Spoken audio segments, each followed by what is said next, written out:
Cloud Reviewer, and today I'm going to review a thing. If there's one movie to describe the 90s, it would be all of them. Because every film that came out in the 90s is pretty awesome. Though if I had to pick one of them, it would be Space Jams. If you don't know what Space Jams is because you've been living under a rock, it's a movie that stars all-star basketball player at the time, Michael Jordan, and the Looney Tunes. Yes, I said that right, the Looney Tunes. Michael Jordan is in a Looney Tune film. Shouldn't be that surprising now. The film is a huge success, and it's funny that people that grew up with the film and are massive fans of the film have absolutely no idea how this movie even became a thing. You're probably sitting there thinking, oh, it's just probably the Warner Brothers thinking of a cool idea of having a basketball player team up with the Looney Tunes, right? That's part of it, but there's a bigger history to why this movie was made. The idea of Michael Jordan teaming up with the Looney Tunes actually came from a series of commercials in the 90s that starred Michael Jordan and Bugs Bunny. Together they were promoting the shoe line Air Jordans at the time, and the commercials were a huge success, which led into more fame with t-shirts and all these different merchandises. And the only other thing that needed to be done is to make a movie of these two together, seeing that they were a huge hit. I believe Space Jams was the last thing the Looney Tunes and Michael Jordan ever did together. So for a whole bunch of people, including me when I was a younger child, found this movie to be amazing. It was the best thing that we had ever seen in our lives, very creative, and was the most amazing film ever to live. And as I got older, I started seeing some problems with the film. And there is a whole bunch of people that somewhat can agree with me on this, seeing that these couple of people do not like the film. After doing some research, it's come to my attention that people can either find this as a good film or a bad film. There are a lot of positives, but also a lot of negatives to why people would not like this film, or they would love this film. I have mixed feelings now after years of watching this film, and that's what I want to discuss today. So let's go over the negatives of Space Jams. Why would Space Jams be a bad film? So first, before diving in, you're probably wondering what the hell this movie's even about. You see, these aliens come from outer space and they want to make us slaves in their theme park. What do we care? They're little, so we challenge them to a basketball game. But then they show up and they ain't so little, they're huge!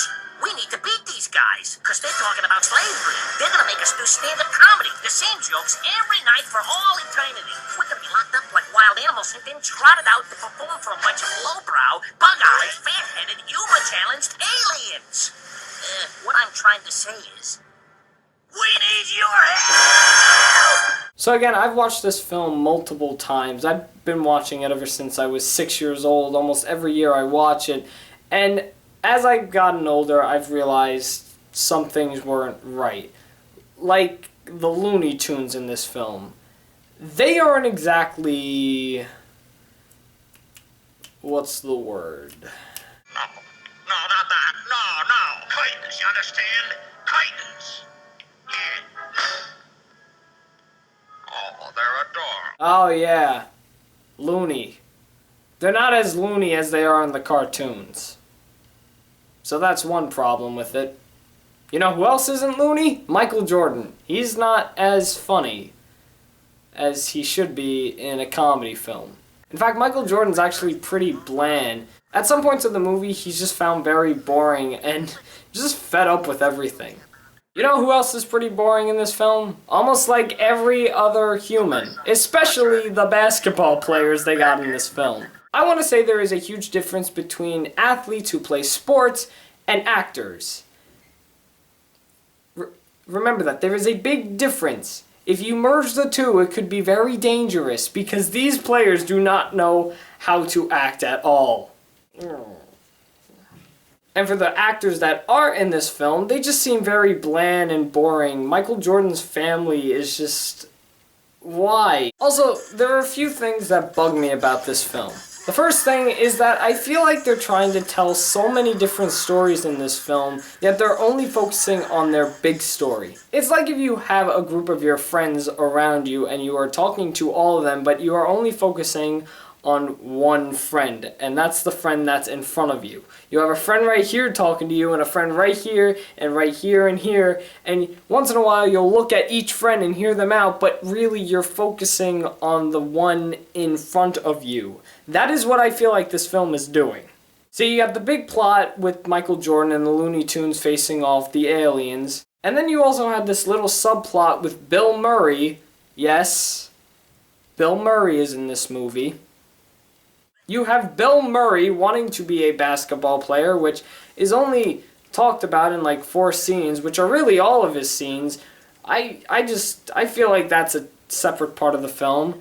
And then you have what's going on with all the talentless basketball players who are getting all upset because, you know, they can't play basketball anymore and they're getting aggravated. That's more of a subplot, and we keep going back to them about that. And then for some strange reason, I have a feeling that Michael Jordan's son has a subplot in this film, though it's not really shown or said to be true in any way. So, from what I can gather with Michael's son, he plays Little League Baseball and isn't very good at it. And then when we see him again, he's interacting with Bugs Bunny and Daffy, and then he's shown again at the last moment of the film, and I don't know, the way that he gives his dad a thumbs up when he enters the field, it just looks like that, yeah, you helped me through it, Dad, thanks, you're gonna do great in life. It just looks like there's another story being layered on top of a humongous story. I mean, I feel that way. I don't know if people that have seen the film, if you've seen Space Jams, I don't know if you feel that same way, but I mean, it's just weird. And now let me get to my biggest problem with Space Jams. I didn't realize this until I saw it recently, but it just really bugs me. Does nobody care that cartoons live in the same universe as humans? Is that really not a big concern? Is there not even a concern that there are aliens? There is a big alien spaceship that flies over Michael Jordan's baseball game, and the biggest news story that day is that some of the world's greatest NBA players can't play basketball anymore. We're gonna totally ignore the fact that an alien spaceship just flew right by a baseball field. What?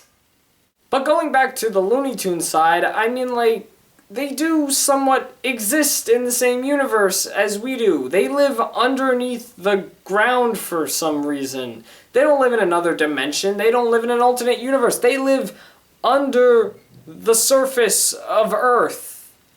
They managed to capture Michael Jordan by pulling him down a golf ball hole. I mean, it's obvious that the Looney Tunes do exist, but in cartoon form. We see the Looney Tunes on Michael Jordan's TV. His kids are watching them. His kid has a Looney Tune doll. And they are real. The Looney Tunes do exist, and nobody seems to mind that. I mean, when Michael Jordan is pulled into Looney Tune land, I mean, he questions it a few minutes, like, you're a cartoon, you're not real. But then he's just suddenly convinced that this is real. Usually when something like this happens, not just with cartoons, but maybe like monsters or aliens or something, people would usually think they're dreaming, and they would do some things to later convince them that, okay, this isn't a dream, this is real. It usually takes them a while to understand exactly what is going on, but for everyone in this film, it just takes a few seconds. It's like they're just pulled down in Looney Tune land, or they just see Bugs Bunny pop up and they're like, oh, hey, it's Bugs Bunny. Is this just a normal thing to just think that the Looney Tunes and other cartoon characters are real? I mean, Michael Jordan's assistant Stan points it out that he's playing with a whole bunch of cartoon characters, and yet he's okay with that. What? It also bothers me that Bill Murray somehow managed to get into Looney Tune land. I mean, he's not even freaked out that the Looney Tunes are real. I mean, he's just okay with everything. And along with Michael Jordan's kids, they're not even surprised to see the Looney Tunes in their house. They're not surprised to see Bugs Bunny and Daffy in their house. I mean, I would expect that Michael Jordan's son would be like, oh, cool, you're Bugs Bunny and stuff, you know? That doesn't happen. I mean, the little girl is one thing. I mean, you know. Also, I'm calling complete crap on Michael Jordan's son agreeing with what Bugs Bunny says about his father playing with them in a basketball game. I mean, why you just saying, oh, right, yeah, that you just say that. You're like, oh, that's cool. No, that's not cool. You should be concerned about your dad. You have not seen him all day. What does Michael Jordan's wife think about all this? I mean, she's very concerned at the end of the film where her husband is. So that's something that bothers me about Space Jams. I don't know why that's not brought up, but enough about that. Enough about all the negatives. Let's look at the positives, which aren't very much, but they don't need to be. So even though the Looney Tunes and Michael Jordan aren't funny, that does not mean this film is not funny.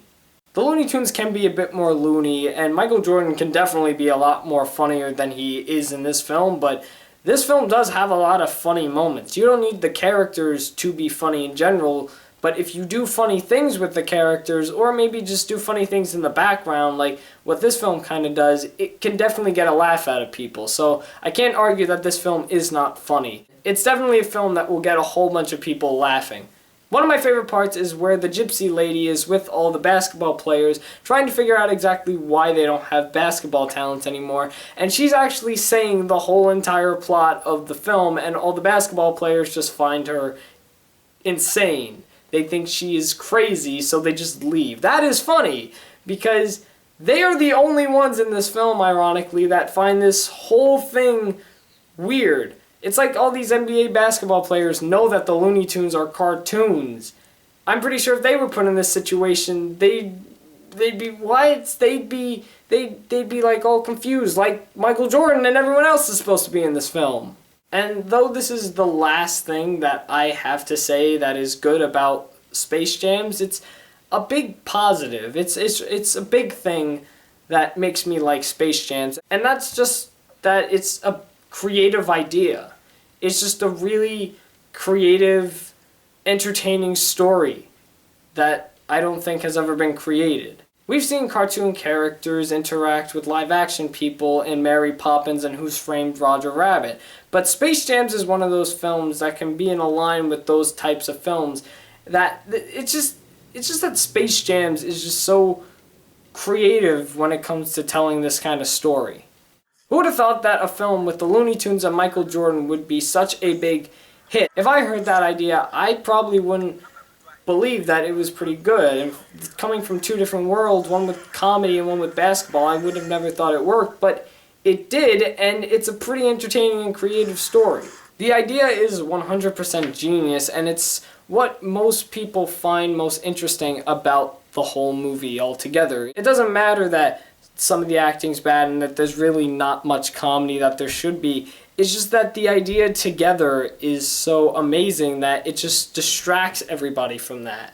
You want to see Michael Jordan interact with Bugs Bunny and Daffy and Tweety and Sylvester, because that's the main point of the film. That is what people that watch this film want to see, and that's what I like about the film, just seeing all these characters interact with each other, because it's just genius. If it wasn't for those commercials, this film would have probably never been made, and that's why I'm giving this film an okay rating. It's not the best, but it's not the worst. It's not the greatest, and it's not the worst. I already said worst. The film is alright. It's got problems, but it is definitely entertaining. I laugh almost every time I watch it with the jokes that are in it. I'm very entertained when I watch it. I just think it's a whole creative story, and it's somewhat one of my favorite films. It's not my all-time favorite, but it definitely is in the top 20 of favorite films. So that's the thing with Space Jams. That's what I think about Space Jams. I definitely think it's alright. That's what I find bad about it and good about it. And if you don't know, Space Jams is making a sequel. I heard a few months ago that they're making a sequel, so I guess we're going to have to see how that turns out. Don't think it needs a sequel. Like, I don't think Ghostbusters should have been remade, but hey, I can't control the world. I want to hear from you now. What do you think about Space Jams? Have you ever seen it? Do you like it? Do you not like it? What do you like and don't like about Space Jams? Also, are you ready for a second Space Jams? Do you think it's needed? Do you agree or disagree with anything that I said in this video? Tell me in the comments, and also leave me your requests for whatever movie, TV show, random thing you want me to talk about next. Thanks for watching The Wild Review. I'm The Wild Reviewer, and you just saw me review a thing.